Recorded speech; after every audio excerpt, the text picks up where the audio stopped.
No one cares about double X.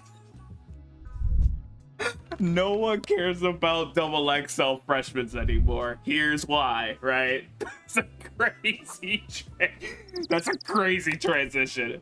Maddie, please tell these niggas. Please tell these niggas why no one cares. Double XL is a very popular magazine in the hip-hop space. Yes. They are especially known for their annual freshman classes. Every year they release a list of 10 artists that are on the rise, doing all sorts of content with them, but people have always gravitated towards the ciphers. The annual freshman lists and ciphers have always generated a lot of buzz. However, it seems like people's interest is dwindling. Since 2016, the views on the ciphers in particular have gone down 98%. Just recently, they released the 2023 ciphers, and it has been met with a lot of negative reception. So after looking into it, I've come up with 3 reasons as to why interest in Double XL has declined over the years. But first, to understand, we have to go way back to when Double XL was just a small magazine. In 1997, Reggie Dennis, Robert Marriott, and James Bernard started Double XL. These 3 were all previously editors from The Source, which was another magazine in the hip-hop space. For a while, Double XL lived in the shadow of The Source, and the 2 magazines even had some beef. They also actually had some beef with Eminem, who was upset at them because they said they don't do articles on white rappers. But after he blew up, they did a story on him saying he was a culture vulture and a KKK member. So he dissed them on the song Marshall Mathers with some pretty hilarious lines. Funnily enough, Double XL actually responded to the diss by putting Eminem on the cover of one of their magazines, which is pretty crazy. Anyways, the first issue that Double XL... And they didn't get sued for it? Fucking crazy. XL ever released was a double cover with Master P and Jay-Z. In the early 2000s, Double XL began reaching higher heights and becoming a much more important magazine in the hip-hop community. They had made up with Eminem and sort of began to replace The Source in popularity. Paul Cantor of Medium.com said that by the time he started writing for Double XL in 2004, things were booming. Meanwhile, the internet was becoming much more popular, and by 2007, there were a ton of blogs in the hip-hop space popping up. Double XL was on top of things though, and created a website to publish articles very quickly. They were able to maintain relevance through this quick adaptation. Then in 2008, after almost 9 years of working there, the chief editor of Double XL, Elliot Wilson, was let go from the company, but not before leaving behind a crucial idea. Elliot, along with his staff, came up with the iconic annual freshman class list, which would be what Double XL is best known for today. Elliot Wilson and the rest of the staff at Double XL released the first issue of the freshman class in 2007. Vanessa Satin, the current chief editor of Double XL, said that they were tired of putting the same faces and big artists on their covers, so they wanted to showcase newer artists on the scene. The 2007 class featured artists like Lupe Fiasco, Lil... What? Yo, niggas, that Lil Boosie. Yo, Lil Boosie was the first nigga to be on Double.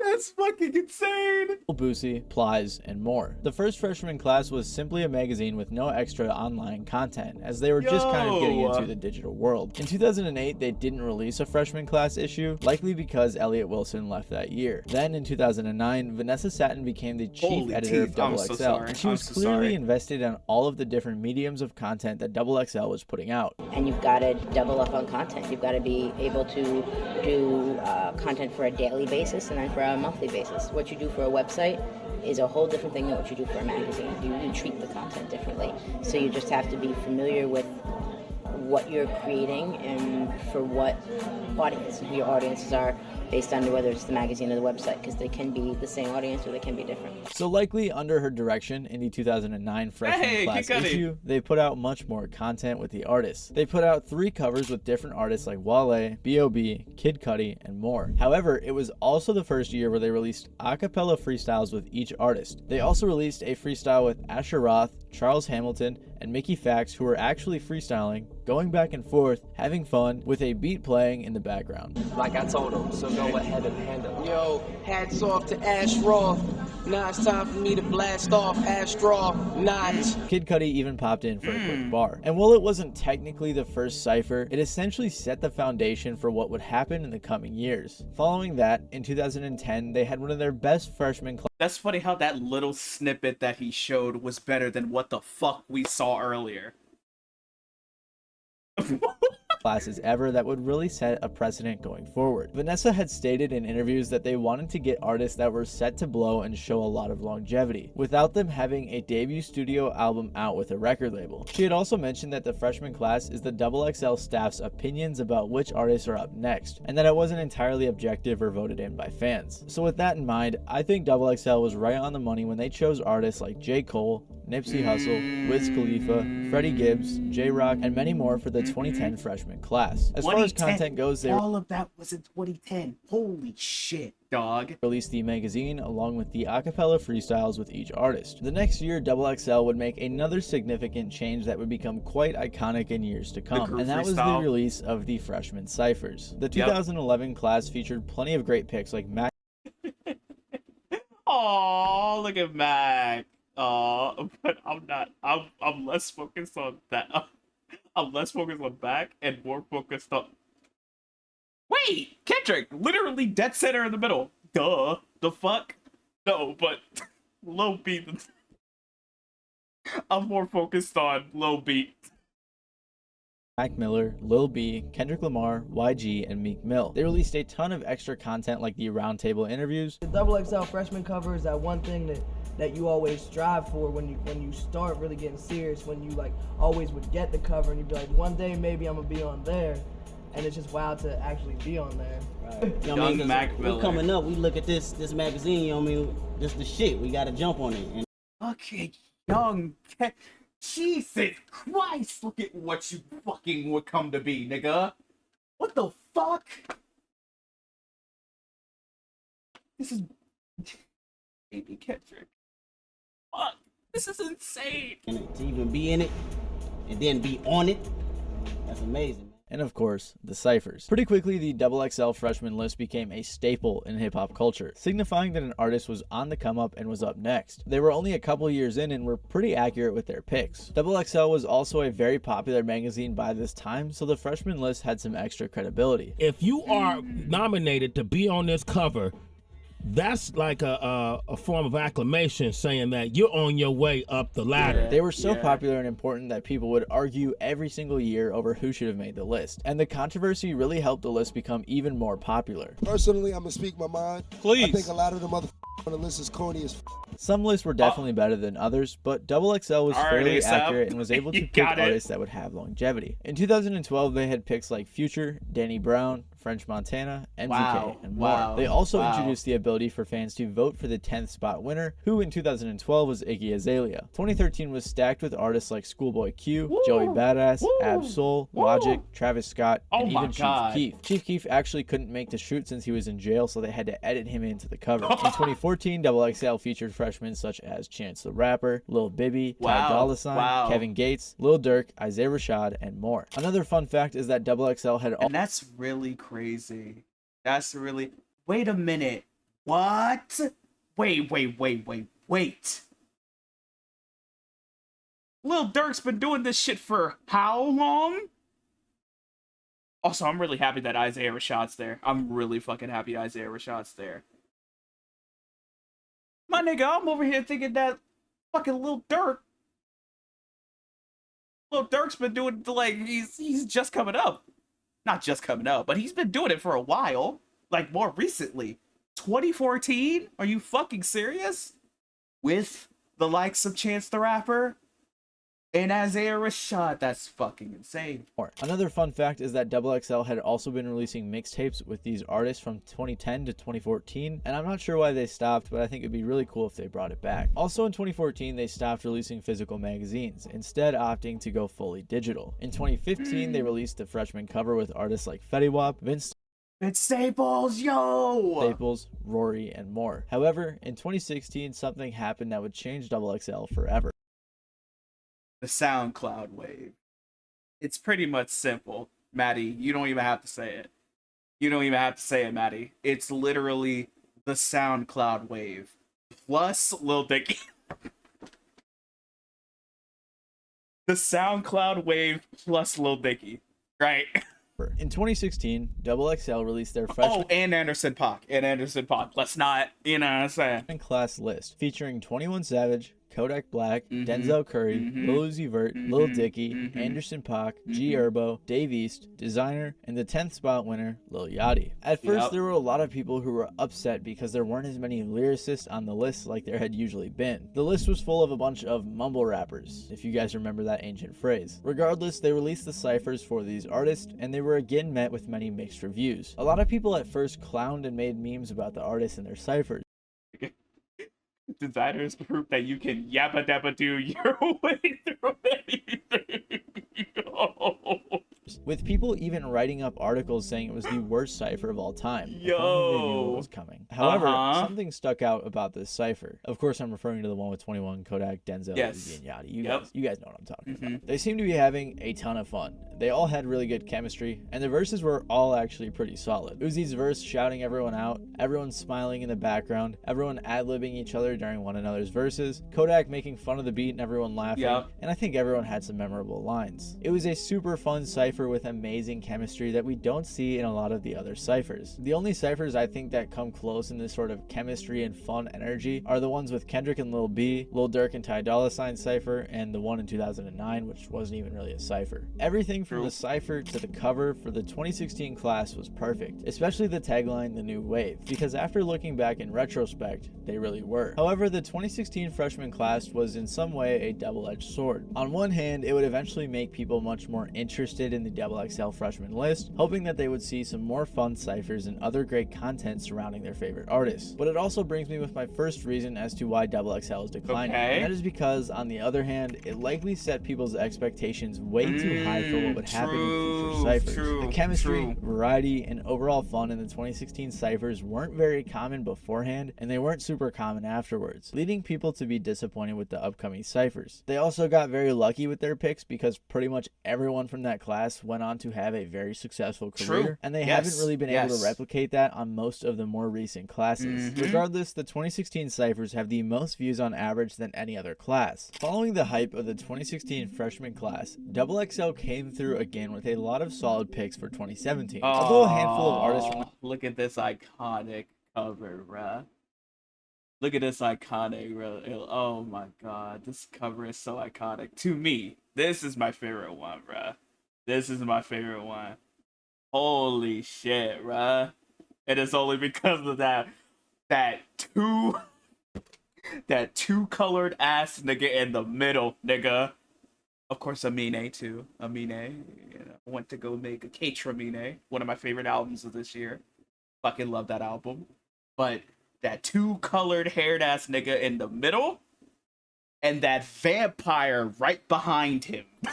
that class wouldn't go on to be as big as the 2016 class, they still featured people like X, Amine, Playboi Carti, and others. At the time though, these artists were super hot, and these ciphers became the second most viewed on average out of all of the others. X's cipher in particular went viral after his interesting verse. Aside from that though, this class and these ciphers were a lot of fun. However, in 2018, the freshman class would highlight yet another issue that I think is causing people, and it got completely washed because of Jid. This cover got completely washed out because of Jid alone, by himself.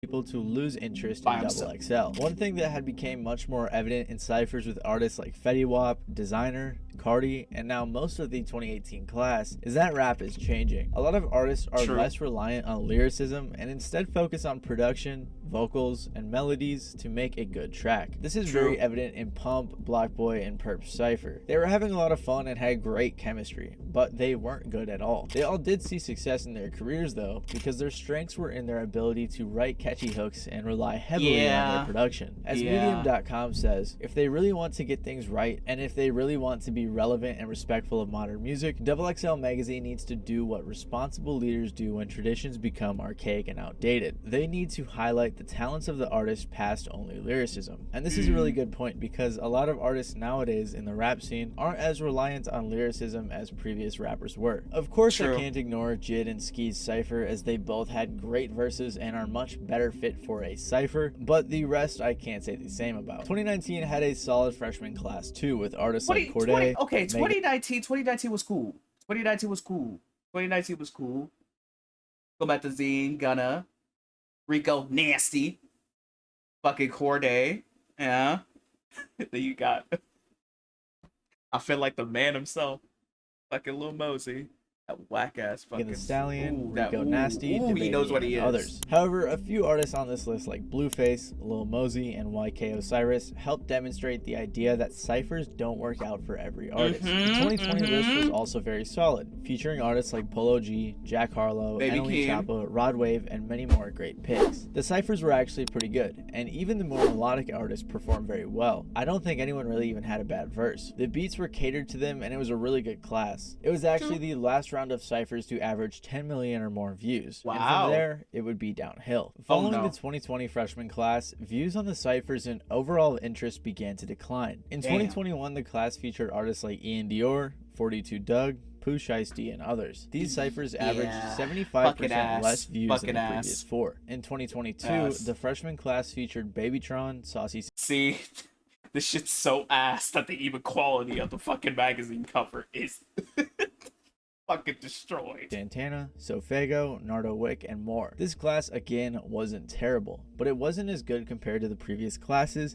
and had even less views on average than the previous year. And now we get shout out to my nigga Cochise though.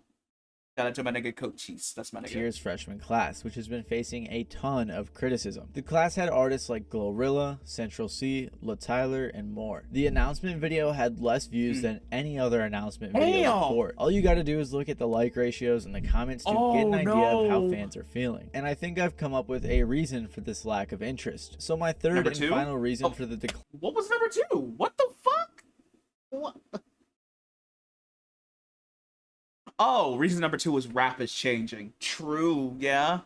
Yeah, true. Decline of XXL is because rap in general is kind of getting stale. Before you get mad at me, hear me out real quick. At first, I was gonna say that picks recently have been weak, but then I thought, who else could they really pick? A lot of big artists to come out recently, like Yeet or Ice Spice, have declined XXL, so there really weren't too many other options. No matter who XXL picked, there aren't a lot of artists right now that are going to blow up to a big mainstream level, and that's not even the artist's fault. Recently, rap has been declining statistically. An article from Billboard states that rap has slightly dipped in its musical market share as other genres like rock and country have been growing quite a bit. And of course, I'm not trying to make this stupid argument that 2000 shit, it's reversing. It's fucking reversing.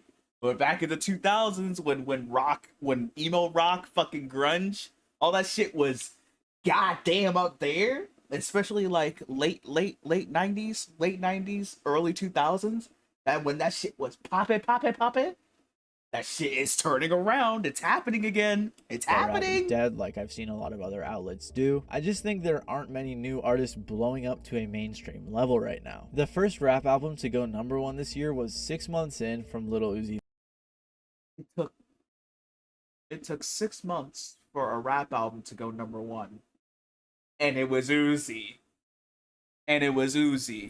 Vert, which kind of demonstrates the fact that artists who were previously successful will still pull numbers, but there aren't just as many new guys doing that. In the early 2010s, you had scenes with artists like Mac Miller, Kendrick, Drake, J. Cole, and others blowing up. In the mid-2010s, you had the SoundCloud era with Uzi, Cardi, X, Juice WRLD, and people like that blowing up. And in the late 2010s, we had people like Roddy, Polo G, DaBaby, and others blowing up. But this decade, I'd argue that we haven't really seen any scenes like that blowing up to a mainstream level. Of course, there are little pockets like of course. Babytron, Cochise, shit like that. We got little pockets, but nothing too insane. I feel like we can also count even the late 2010s with Roddy Ricch and DaBaby, and so on and so on. Because even then, well, okay, DaBaby was mainstream, but I'm talking more along the lines of what the fuck Maddie said before. Mac Miller, Kendrick, J. Cole, Drake, like, we have yet to see that in a very long time.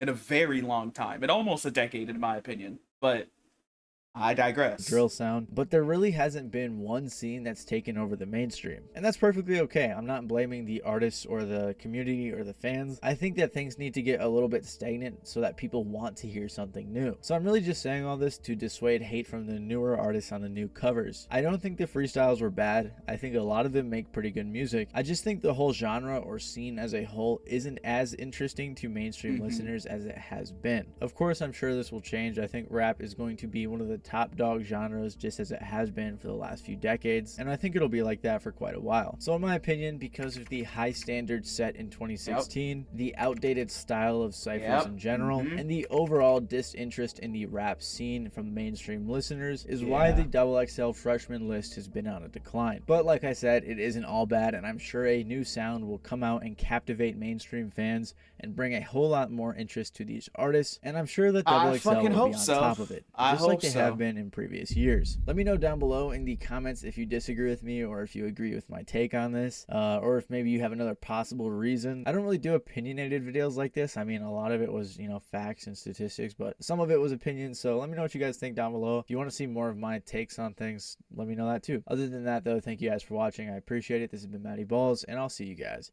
next time. W video. That's a crazy. That's a crazy fucking. That's a crazy image to end that shit off with.